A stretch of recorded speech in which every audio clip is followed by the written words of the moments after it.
What's going on, people? So this little plethora of Asics shoes that I have laid out over here, I'm on to the last one, which is cool because like I've been doing video after video. I'm not doing that whole thing yet, but I've been doing a lot of these, right? So I record, I talk, I hit stop, I do the whole thing all over again. It's a lot of talking over here, right? It's weird. It's very weird because like I can't imagine what this would look like if somebody was just like spying on me. I'm just sitting here just rambling on to myself, kind of to the camera too, or whatever. Either way, so side of the box down there, right? Yeah, I got us a trail shoe because I do like my trail shoes. And if you saw the video that I recorded seconds ago, that was this one right here, which is very, very much the same. A lot of the same stuff going on, right? Color-wise and all that good stuff. They even have the same little logo thing for the most part down there on the inside, right? Very similar indeed. I will say, just off the top, I do like those overall more because they just feel better. But I didn't really cover comparisons in the sizing and comfort because they're such different shoes that it just doesn't really make a whole lot of sense, but whatever. Either way, so let's go and do a review, huh? This right here is the Asics Novablast 3 Trail in black and gray and green and orange? I don't know what they call this. But I know that I want it. I believe it was from their Nature Bathing pack. Fancy name, huh? So anyways, let's get into it. I'm going to start with the bottom because that makes sense. Down there across the bottom, what you're looking at there is a fancy-ish sort of outsole. And I say fancy-ish because it's a little more upgraded over the standard non-trail version, right? So what you're looking at down there, I mean, it looks like it's built for a trail, right? Sure. And then if you look at the other one, it just basically looks flatter, which makes sense. So one of the things that's different, and it's not labeled on here, which is why I wasn't sure if it was in fact there or not, but some people on the internet confirmed it. Random people, right? So if you're the type of person to take information from random people and treat it as fact, which I do sometimes, well, we're one and the same. So here's the thing, right? On the bottom here, right, like the previous ones I talked about, this is like that AHAR technologies, which is like a rubber that Asics has developed or whatever and just kind of fine-tune it every so often. I believe this is the third iteration of it.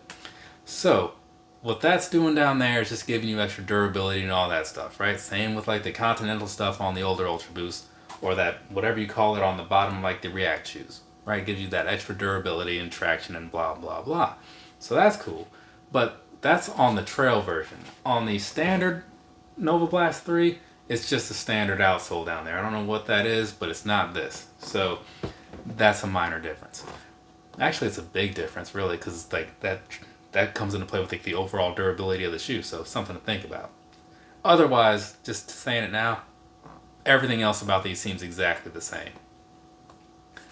Moving on up here to the midsole stuff, right? So from the side angle, what you're looking at, you got the FF Blast Plus, which is basically their newer version of foam.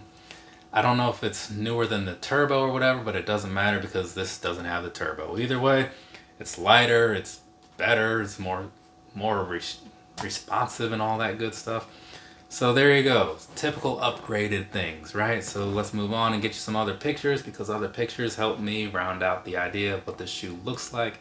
Because when I'm sitting here juggling it between my hands or whatever, you may not be able to easily focus on it, and I don't sit so close to the camera. So when I throw these other pictures up there, it gives you something to look at and you go, oh, that's what this looks like. And then you close the video and discuss.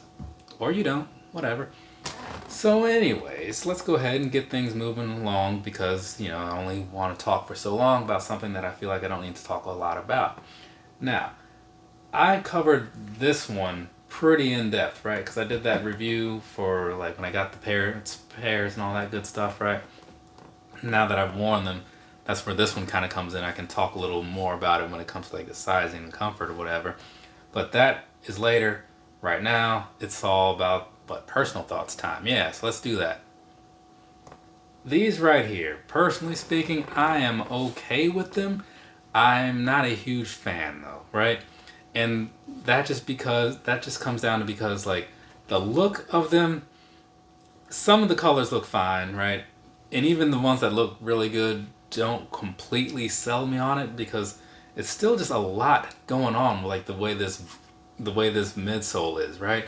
It's just not a look that's for everybody. Kind of like the Nimbus 30, what I was just saying about that. So for these, I look at them and I'm thinking, okay, it's not awful, but there's just so many other things out there that can fit this vibe or whatever that I'd probably go with one of them. But it was on sale and it's a trail shoe and I like variety for my endeavors. So that's why we are where we are. And is it worth my money? Yeah, it's worth the money.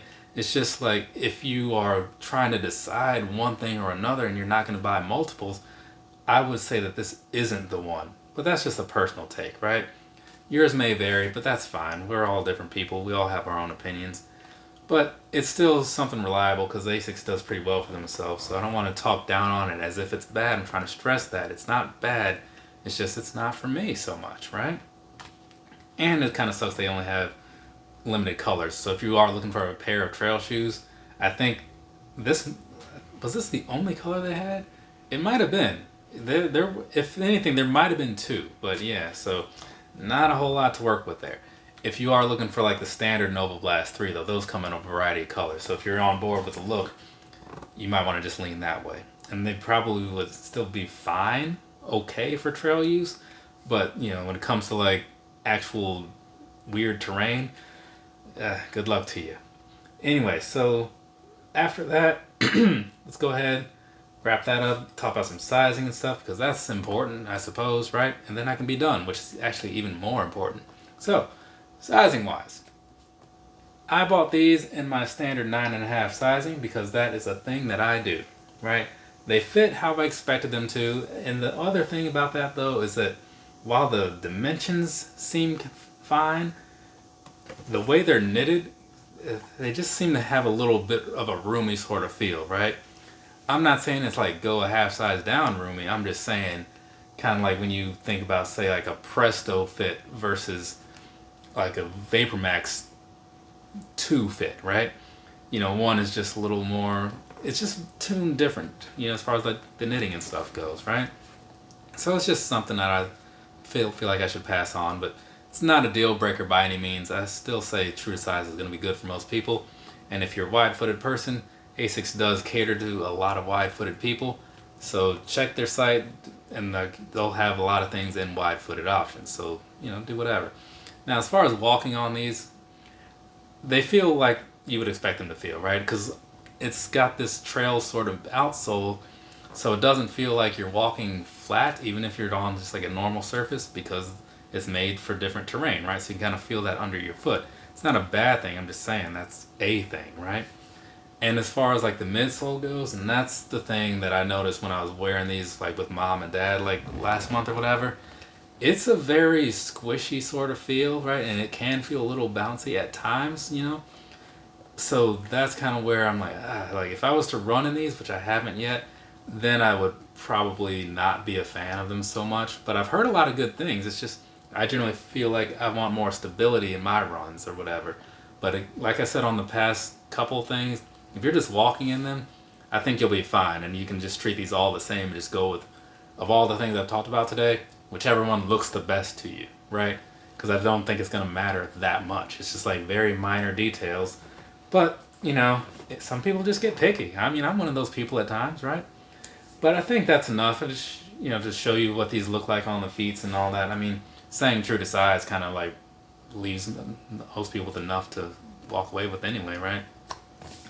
And speaking of walking away, from me to you, have a nice rest of your day or rest of your night, whatever it is, wherever you are. I'm done recording things for today. For the most part, I got to do a quick little add-on to an outlet pickup video, and then that'll be the end of that, right?